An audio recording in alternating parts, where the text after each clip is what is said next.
ನಮಸ್ಕಾರ ಸ್ನೇಹಿತರೆ. ಇಡೀ ದೇಶದಾದ್ಯಂತ ಇರುವ ದೇಶದ ಎಲ್ಲ ಸ್ವಂತ ವಾಹನ ಬಳಕೆ ಮಾಡುತ್ತಿರುವ ಪ್ರತಿಯೊಬ್ಬರಿಗೂ ಕೇಂದ್ರ ಸರ್ಕಾರದಿಂದ ಬಂಪರ್ ಗಿಫ್ಟ್ ಬಂದಿದೆ. ದಿನದಿಂದ ದಿನಕ್ಕೆ ಪೆಟ್ರೋಲ್ ಡೀಸೆಲ್ ಬೆಲೆ ಗಗನಕ್ಕೇರುತ್ತಿರುವ ಹಿನ್ನೆಲೆ ಸ್ವಂತ ವಾಹನ ಓಡಿಸುವವರಿಗೆ ಎಲ್ಲಿಲ್ಲದ ಆತಂಕ ಸೃಷ್ಟಿಯಾಗಿತ್ತು. ಏಕೆಂದರೆ ಕಳೆದ ಕೆಲವು ವರ್ಷಗಳಿಂದ ಇಳಿಕೆ ಕಾಣದ ಪೆಟ್ರೋಲ್ ಡೀಸೆಲ್ ಏರಿಕೆಯಾಗುತ್ತಲೇ ಇದೆ. ಇದಕ್ಕೆ ಮುಖ್ಯವಾಗಿ ಪೆಟ್ರೋಲ್ ಡೀಸೆಲ್ ಹೊರದೇಶದಿಂದ ಬರುತ್ತಿದ್ದು ಅದಕ್ಕೆ ಸುಂಕ ಇರುವ ಕಾರಣ ನಮ್ಮ ದೇಶದಲ್ಲಿ ಪೆಟ್ರೋಲ್ ಮತ್ತು ಡೀಸೆಲ್ಗೆ ಅಷ್ಟೊಂದು ಬೆಲೆ ಇತ್ತು. ಇದೀಗ ಕೇಂದ್ರ ಸರ್ಕಾರವು ಹೊಸದೊಂದು ಘೋಷಣೆ ಮಾಡಿದ್ದು ಪೆಟ್ರೋಲ್ ಡೀಸೆಲ್ ಅತಿ ಕಡಿಮೆ ಬೆಲೆಯಲ್ಲಿ ಸಿಗಲಿದೆ ಎಂದು ಕೇಂದ್ರ ಪೆಟ್ರೋಲಿಯಂ ಸಚಿವ ಹರ್ದೀಪ್ ಸಿಂಗ್ ಪುರಿ ತಿಳಿಸಿದ್ದಾರೆ. ಎಲ್ಲ ಸ್ವಂತ ವಾಹನ ಸವಾರರಿಗೆ ಬಂಪರ್ ಗಿಫ್ಟ್ ನೀಡಿದ್ದಾರೆ. ಯಾವುದೇ ನಗರ ಅಥವಾ ಗ್ರಾಮೀಣ ಪ್ರದೇಶದಲ್ಲಿ ರೈತರು ತಮ್ಮ ಸ್ವಂತ ಜಮೀನುಗಳಿಗೆ ಓಡಾಡಲು ಇತ್ತೀಚೆಗೆ ಬೈಕ್ ತೆಗೆದುಕೊಂಡು ಹೋಗುತ್ತಿದ್ದು, ಸರ್ಕಾರಿ ಮತ್ತು ಅರೆ ಸರ್ಕಾರಿ ನೌಕರರು ಕೆಲಸಕ್ಕೆ ಹೋಗಲು ಕೂಡ ಬಸ್ಗಳಲ್ಲಿ ಓಡಾಡದೆ ಸ್ವಂತ ವಾಹನಗಳಲ್ಲಿಯೇ ಓಡಾಡುತ್ತಿದ್ದು, ಪೆಟ್ರೋಲ್ ಡೀಸೆಲ್ ಹಾಕಿಸಲು ತುಂಬ ತಲೆನೋವು ಉಂಟಾಗುತ್ತಿತ್ತು. ಏಕೆಂದರೆ ಕಳೆದ ಕೆಲವು ವರ್ಷಗಳ ಹಿಂದೆ 60 ರೂಪಾಯಿಗೆ 1 ಲೀಟರ್ ಪೆಟ್ರೋಲ್ ಸಿಗುತ್ತಿತ್ತು. ಡೀಸೆಲ್ ಕಡಿಮೆ ಬೆಲೆಗೆ ಸಿಗುತ್ತಿತ್ತು. ಆದರೆ ಇಂದಿನ ದಿನಮಾನಗಳಲ್ಲಿ ಪೆಟ್ರೋಲ್ ಎಂಬುದು ಬಹು ಬೇಡಿಕೆಯ ವಸ್ತುವಾಗಿದೆ. ಇದಕ್ಕಾಗಿಯೇ ಪೆಟ್ರೋಲ್ ಮತ್ತು ಡೀಸೆಲ್ ಬೆಲೆ ಗಗನಕ್ಕೇರಿದ್ದು ವಾಹನ ಸವಾರರು ವಾಹನ ಓಡಿಸದೆ ಮನೆಯಲ್ಲಿಡುವ ಪರಿಸ್ಥಿತಿ ಇದೀಗ ದೇಶಕ್ಕೆ ಎದುರಾಗಿರುವ ಬೆನ್ನಲ್ಲೇ ಕೇಂದ್ರದಿಂದ ಮತ್ತೆ ವಾಹನ ಸವಾರರಿಗೆ ಬಿಗ್ ರಿಲೀಫ್ ಸಿಕ್ಕಂತಾಗಿದೆ. ಹಾಗಾದರೆ ಬನ್ನಿ, ಪೆಟ್ರೋಲ್ ಮತ್ತು ಡೀಸೆಲ್ ಬೆಲೆಯಲ್ಲಿ ಎಷ್ಟು ಇಳಿಕೆಯಾಗುತ್ತೆ ಮತ್ತು ಇದು ಯಾವ ದಿನಾಂಕದಿಂದ ಇದರ ಬೆಲೆ ನಿಗದಿಯಾಗಲಿದೆ ಎಂಬುದರ ಕುರಿತು ಕಂಪ್ಲೀಟ್ ಮಾಹಿತಿ ಈ ವಿಡಿಯೋದಲ್ಲಿ ತಿಳಿಸಿಕೊಟ್ಟಿದ್ದೇವೆ. ನಿಮ್ಮ ಮನೆಯಲ್ಲಿಯೂ ಕೂಡ ಬೈಕ್ ಅಥವಾ ಕಾರ್ ಇದ್ದರೆ ತಪ್ಪದೆ ಈ ವಿಡಿಯೋವನ್ನು ಈಗಲೇ ಲೈಕ್ ಮಾಡಿ ಹಾಗೂ ಕೊನೆವರೆಗೂ ನೋಡಿ. ಹಲವು ವರ್ಷಗಳಿಂದ ತೈಲ ನಿಕ್ಷೇಪಗಳಿಗಾಗಿ ಗಲ್ಫ್ ರಾಷ್ಟ್ರಗಳನ್ನು ಅವಲಂಬಿಸಿದ್ದ ಭಾರತಕ್ಕೆ ಈಗ ಜಾಕ್ಪಾಟ್ ಹೊಡೆದಿದೆ. ವಿಶೇಷವಾಗಿ ತೈಲ ನಿಕ್ಷೇಪಗಳ ವಿಷಯದಲ್ಲಿ ಇದು ಅತಿ ದೊಡ್ಡ ಜಾಕ್ಪಾಟ್ ಹೊಡೆಯಲಿದೆ. ಅಧಿಕೃತ ಘೋಷಣೆ ಮಾಡಲು ಸ್ವಲ್ಪ ಸಮಯ ತೆಗೆದುಕೊಳ್ಳುತ್ತದೆ ಎಂದು ಕೇಂದ್ರ ಮೂಲಗಳು ಇದೀಗ ಮಾಹಿತಿ ನೀಡುತ್ತಿವೆ. ವಿಶೇಷವಾಗಿ ಕೇಂದ್ರ ಪೆಟ್ರೋಲಿಯಂ ಸಚಿವ ಹರ್ದೀಪ್ ಸಿಂಗ್ ಪುರಿ ಇತ್ತೀಚೆಗೆ ಮಾಡಿದ ಘೋಷಣೆ ಸಂಚಲನ ಸೃಷ್ಟಿಸುತ್ತಿದೆ. ಅಂಡಮಾನ್ ಕರಾವಳಿಯಲ್ಲಿ ಭಾರತಕ್ಕೆ ಅತಿ ದೊಡ್ಡ ತೈಲ ನಿಕ್ಷೇಪ ಪತ್ತೆಯಾಗಿದೆ ಎಂದು ಅವರು ಹೇಳುತ್ತಾರೆ. ದಿನಕ್ಕೆ ಸುಮಾರು 11 ಮಿಲಿಯನ್ ಬ್ಯಾರೆಲ್ ತೈಲವನ್ನು ಹೊರತೆಗೆಯುವ ಸಾಮರ್ಥ್ಯವನ್ನು ಹೊಂದಿರುವ ಅತಿ ದೊಡ್ಡ ಮೀಸಲು ಇದಾಗಿದೆ ಎಂದು ತಜ್ಞರು ಅಂದಾಜಿಸಿದ್ದಾರೆ. ನಮ್ಮ ದೇಶವು ಇಲ್ಲಿಯವರೆಗೆ ಮಾಡುತ್ತಿರುವ ತೈಲ ಆಮದಿನ ಮೇಲೆ 25% ರಿಯಾಯಿತಿ ಪಡೆಯುವ ಸಾಧ್ಯತೆ ಇದೆ ಎಂದು ತಜ್ಞರು ಅಂದಾಜಿಸಿದ್ದಾರೆ. ಕೇಂದ್ರ ಸಚಿವ ಹರ್ದೀಪ್ ಸಿಂಗ್ ಪುರಿ ಮಾಡಿದ ಘೋಷಣೆ ಈಗ ಎಲ್ಲರನ್ನೂ ಅಚ್ಚರಿಗೊಳಿಸುತ್ತದೆ. ವಿಜ್ಞಾನಿಗಳು ಅಂಡಮಾನ್ ಸಮುದ್ರದ ಬಳಿ ಬೃಹತ್ ತೈಲ ನಿಕ್ಷೇಪವನ್ನು ಕಂಡುಹಿಡಿದಿದ್ದಾರೆ. ಇದು 2015ರಲ್ಲಿ ಇತ್ತೀಚೆಗೆ ಪತ್ತೆಯಾದ ಗಯಾನಾದಲ್ಲಿ ಪತ್ತೆಯಾದ ಅತಿ ದೊಡ್ಡ ತೈಲ ನಿಕ್ಷೇಪಕ್ಕೆ ಹೋಲಿಸಬಹುದು. ಗಯಾನಾ ತೈಲ ನಿಕ್ಷೇಪವು ವಿಶ್ವದ 17ನೇ ಅತಿ ದೊಡ್ಡ ತೈಲ ನಿಕ್ಷೇಪವಾಗಿದ್ದು ಅಂದಾಜು 17 ಬಿಲಿಯನ್ ಬ್ಯಾರೆಲ್ ಪೆಟ್ರೋಲಿಯಂ ನಿಕ್ಷೇಪಗಳನ್ನು ಹೊಂದಿದೆ. ಗಯಾನಾ ದಕ್ಷಿಣ ಅಮೆರಿಕಾದ ಅಟ್ಲಾಂಟಿಕ್ ಕರಾವಳಿಯಲ್ಲಿರುವ ಒಂದು ದ್ವೀಪ ರಾಷ್ಟ್ರ. ಇದು ಕೆರಿಬಿಯನ್ ದ್ವೀಪಗಳಲ್ಲಿ ಒಂದಾಗಿದೆ.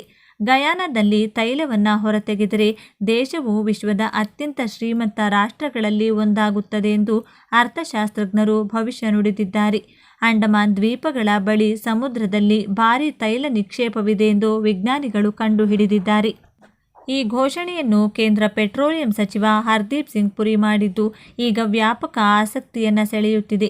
ಅವರು ಹಿಂದೆ ONGCಯಂತಹ ಕಂಪನಿಗಳಲ್ಲಿ ಕೆಲಸ ಮಾಡಿದ ಅನುಭವವನ್ನು ಹೊಂದಿದ್ದಾರೆ.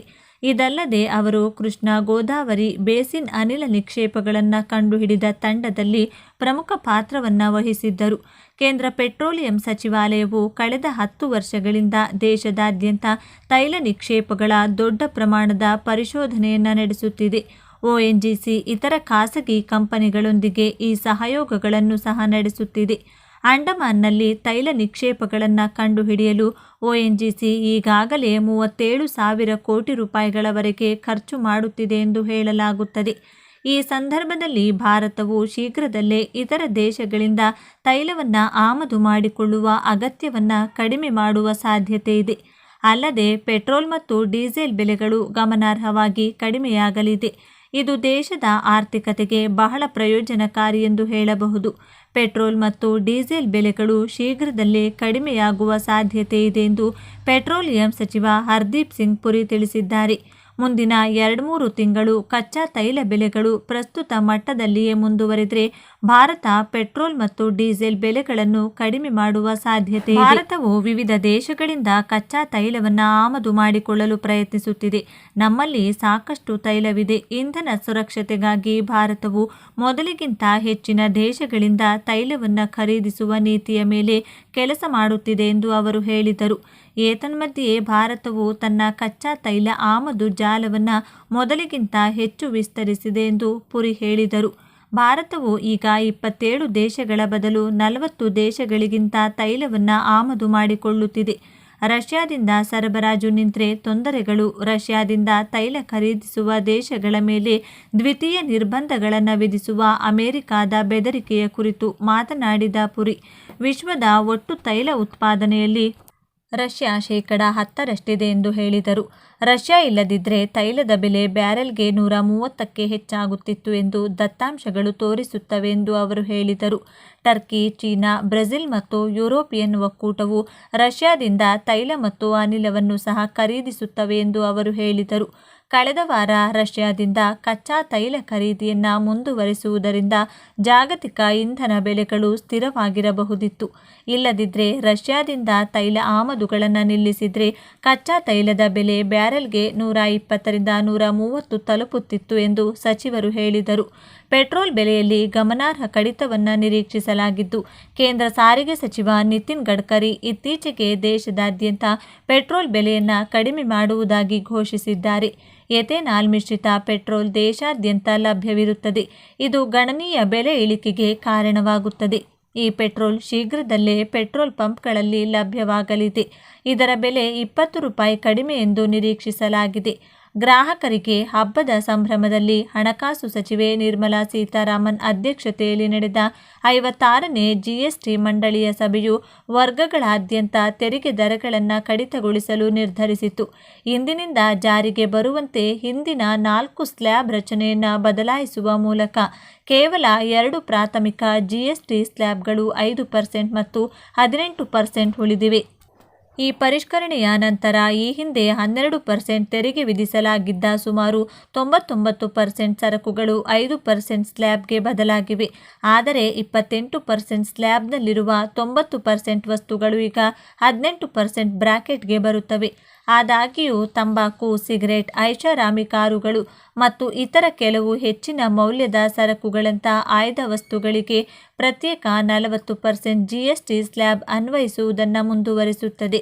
ಸೀತಾರಾಮನ್ ಅವರ ಪ್ರಕಾರ ಸುಧಾರಣೆಗಳು ಆರ್ಥಿಕತೆಗೆ 2 ಲಕ್ಷ ಕೋಟಿ ರೂಪಾಯಿಗಳನ್ನು ತುಂಬುತ್ತವೆ. ಇಲ್ಲದಿದ್ದರೆ ತೆರಿಗೆಗಳಿಗೆ ಹೋಗುತ್ತಿದ್ದ ಮನೆಗಳಿಗೆ ಹೆಚ್ಚಿನ ಬಿಸಾಡಬಹುದಾದ ಆದಾಯವನ್ನು ನೀಡುತ್ತದೆ. ಜಿಎಸ್ಟಿ ಮತ್ತು ಇಂಧನ, ಪೆಟ್ರೋಲ್, ಡೀಸೆಲ್ ಬೆಲೆಗಳು ಕಡಿಮೆಯಾಗುತ್ತವೆಯೇ? ದರ ಕಡಿತದ ಹೊರತಾಗಿಯೂ ಪೆಟ್ರೋಲ್ ಮತ್ತು ಡೀಸೆಲ್ ಜಿಎಸ್ಟಿ ಚೌಕಟ್ಟಿನ ಹೊರಗೆ ಉಳಿದಿವೆ.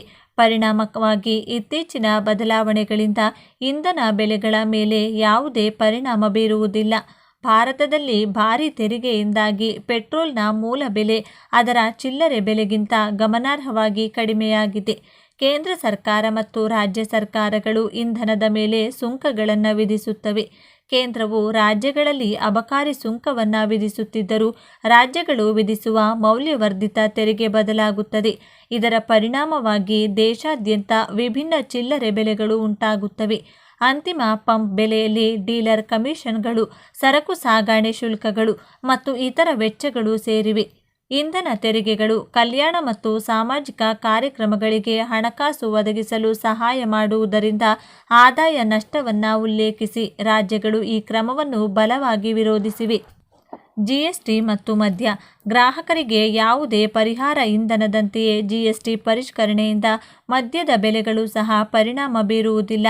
ಮದ್ಯಕ್ಕೆ ತೆರಿಗೆ ವಿಧಿಸುವ ಅಧಿಕಾರ ರಾಜ್ಯ ಸರ್ಕಾರಗಳ ಬಳಿ ಇದ್ದು, ಅವು ಆಲ್ಕೋಹಾಲ್ ಯುಕ್ತ ಪಾನೀಯಗಳ ಮೇಲೆ ಅಬಕಾರಿ ಸುಂಕ ಮತ್ತು ವ್ಯಾಟನ್ನು ವಿಧಿಸುತ್ತವೆ. ಮದ್ಯದ ತೆರಿಗೆಯು ರಾಜ್ಯಗಳಿಗೆ ಪ್ರಮುಖ ಆದಾಯದ ಮೂಲವಾಗಿದೆ. ಅದಕ್ಕಾಗಿಯೇ ಮದ್ಯವನ್ನು ಜಿಎಸ್ಟಿ ಆಡಳಿತದ ಹೊರಗೆ ಇಡಲಾಗಿದೆ. ಭವಿಷ್ಯದಲ್ಲಿ ಯಾವುದೇ ರಾಜ್ಯವು ತನ್ನ ವ್ಯಾಟನ್ನು ಕಡಿಮೆ ಮಾಡಿದರೆ ಆ ರಾಜ್ಯದಲ್ಲಿ ಮದ್ಯದ ಬೆಲೆಗಳು ಕಡಿಮೆಯಾಗಬಹುದು. ಆದರೆ ಇದು ರಾಜ್ಯ ಮಟ್ಟದ ನಿರ್ಧಾರವಾಗಿ ಉಳಿದಿದೆ. ಪ್ರಸ್ತುತ ಮದ್ಯದ ಮೇಲಿನ ತೆರಿಗೆಗಳು ಭಾರತದಾದ್ಯಂತ ವ್ಯಾಪಕವಾಗಿ ಬದಲಾಗುತ್ತವೆ. ಉದಾಹರಣೆಗೆ ಮೇ 2025ರಲ್ಲಿ ಟೈಮ್ಸ್ ಆಫ್ ಇಂಡಿಯಾ ವರದಿ ಮಾಡಿದ ಇಂಟರ್ನ್ಯಾಷನಲ್ ಸ್ಪಿರಿಟ್ಸ್ ಮತ್ತು ವೈನ್ ಅಸೋಸಿಯೇಷನ್ ಆಫ್ ಇಂಡಿಯಾದ ಅಂಕಿಅಂಶಗಳ ಪ್ರಕಾರ ಗೋವಾ ಅತ್ಯಂತ ಕಡಿಮೆ 55% ಅಬಕಾರಿ ಸುಂಕವನ್ನು ವಿಧಿಸಿದರೆ ಕರ್ನಾಟಕವು ಅತಿ ಹೆಚ್ಚು 80% ಅಬಕಾರಿ ಸುಂಕವನ್ನು ವಿಧಿಸುತ್ತದೆ. ಮದ್ಯದ ಬೆಲೆಗಳು ಒಂದು ರಾಜ್ಯದಿಂದ ಮತ್ತೊಂದು ರಾಜ್ಯಕ್ಕೆ ಗಣನೀಯವಾಗಿ ಭಿನ್ನವಾಗಿರುವುದನ್ನು ಇದು ವಿವರಿಸುತ್ತದೆ. ಲೈಕ್ ಮಾಡಿ, ಸಬ್ಸ್ಕ್ರೈಬ್ ಮಾಡೋದನ್ನು ಮರಿಬೇಡಿ. ಧನ್ಯವಾದಗಳು.